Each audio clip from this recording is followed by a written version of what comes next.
If you want access to my entire library of past webinars, as well as access to future ones, head over to daringventuresathome.com or click the link in the description below.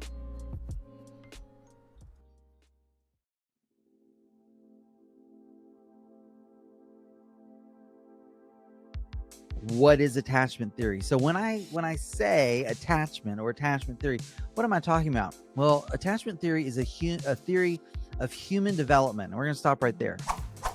It's about how people become what and who they are. It's more than that as well, but really and truly, I think at its most basic level, attachment theory answers the question of how we are designed to thrive and flourish. It's about growth, psychic growth. I don't mean reading other people's minds. I mean your psyche, right? Your mind, your will, your intent, your desire, your thinking, your feeling patterns, all of that, based on the idea that connection is a primary, not secondary need for both surviving and thriving. It was believed back in like the Freudian days, where Freud was king of the field of psychology. It was believed that attachment was a secondary drive. In other words, an infant attaches to the mother because the infant needs food. And so because the mother is the source of food, the infant attaches to the mother. What that means is it's secondary. It is there because of something else that is primary, hunger. What attachment theory has said, I want to say proven, and in science you're really not supposed to say things are proven, but what attachment theory has made it pretty clear for us is that that's not true. The drive to attach to another person, to another figure, is primary and not based on secondary issues like feeding or protection, that sort of thing.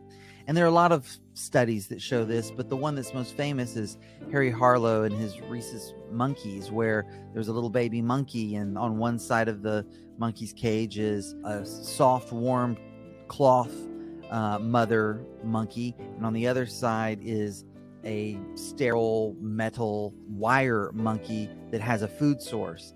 And what the baby monkey would do is run over and get the food and then run back and cling and hold on to the warmer, softer mother monkey. And that was one of the first experiments that really showed, wow, this is not just about the food. There's something else that's needed here. This is how I summarize attachment theory, that there are 4 universal elements. The first is that we seek out, we track, and we work to maintain connection with loved ones throughout life. This is not just about infants. Throughout life, we seek out attachments. Then once we find them, we track them, right? We're monitoring. And then in the monitoring, we're working to maintain. We're trying to keep it going, keep it there. These attachment relationships with loved ones, with significant figures in our lives. Second principle is that when we are threatened or upset, we reach out to these loved ones for comfort, and that this sense of safety allows us to regulate our emotions. So there are lots of studies here too, that when we have threat happening, we are more likely to seek out, even in a non-conscious way, our loved ones, and we find comfort there. And it is that sense of safety that we have others who can comfort us that allows us to regulate our own emotions, that is to say, to regulate ourselves. So think about this. It's this both and. It's this beautiful paradox of attachment, which we'll flip around and say it a little different way in a moment. My capacity to regulate myself is directly related to my experience of being regulated by others. So when I have built into me many memories of being soothed, comforted, nurtured, I am then better able to soothe, comfort, nurture myself when I'm not in the presence of these loved ones. The third universal element of attachment is that the loss of attachment and or isolation is traumatizing. Too much too fast, or it could be too little for too long. Trauma has an effect on our development. It kind of bookmarks or stunts our development and even our psychological development, so that if a trauma happens to me at the age 5, there's this part of me that when activated can go right back to being 5. Maybe cognitively I'm still a 40-year-old, but emotionally I'm back there. And loss of attachment is one of these things that is very traumatizing. The fourth element of attachment is that the more connected we feel to others, the more safety we feel in exploring the world around us. So this is again that paradox.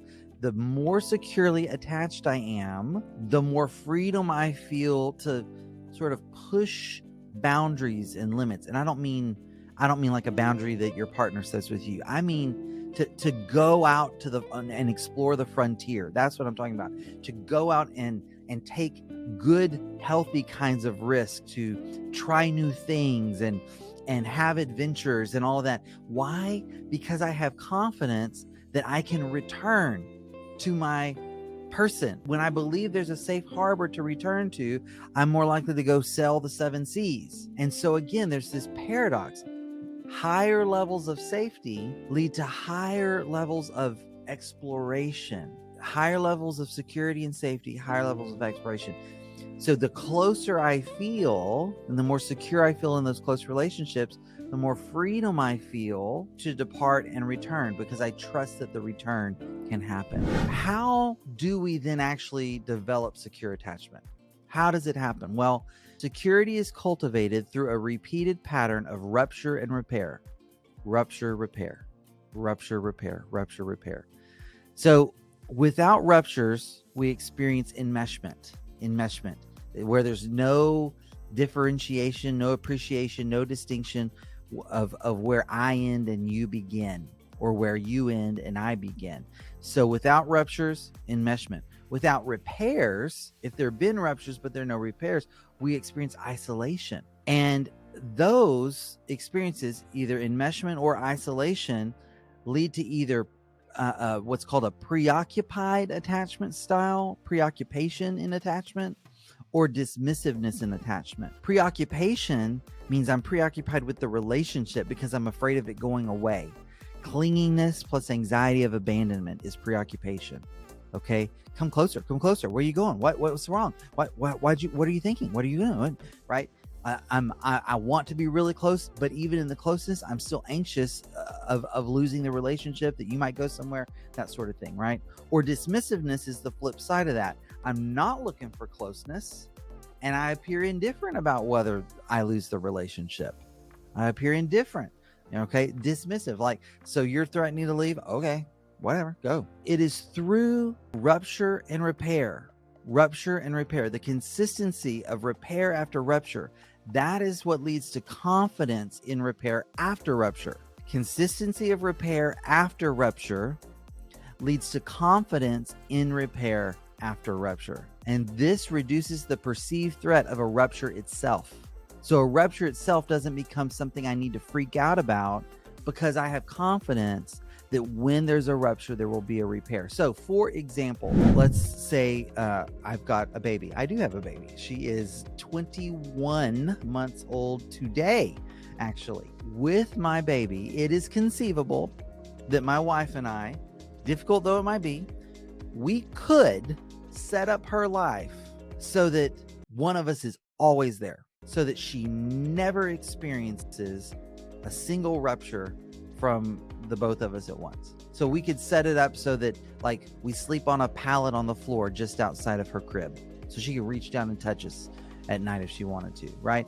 We could always walk right behind her all the time, so that, you know, there's no space there for her to fall, hurt herself, whatever. We could never allow my mom to take her for the evening. Everywhere she goes, we have to go. That would not create secure attachment. In fact, that would probably create preoccupied attachment, because then the child grows up always having to wonder what would happen if they were gone. What would happen if they did leave? So that would not create secure attachment. It also wouldn't create secure attachment if we just let her have, you know, let there be a rupture and just not deal with it, not tend to it. But when our baby cries, and every time our baby cries, we respond, we repair, right? We come. She calls for us, we come. She reaches for us, eventually we're there, right? That builds into her a confidence that mama and daddy will come. I don't need to be afraid of I may not like it when they leave my room, but I don't need to be afraid when they leave my room. And so it's the confidence that comes after consistency of repair after rupture that creates security in a relationship.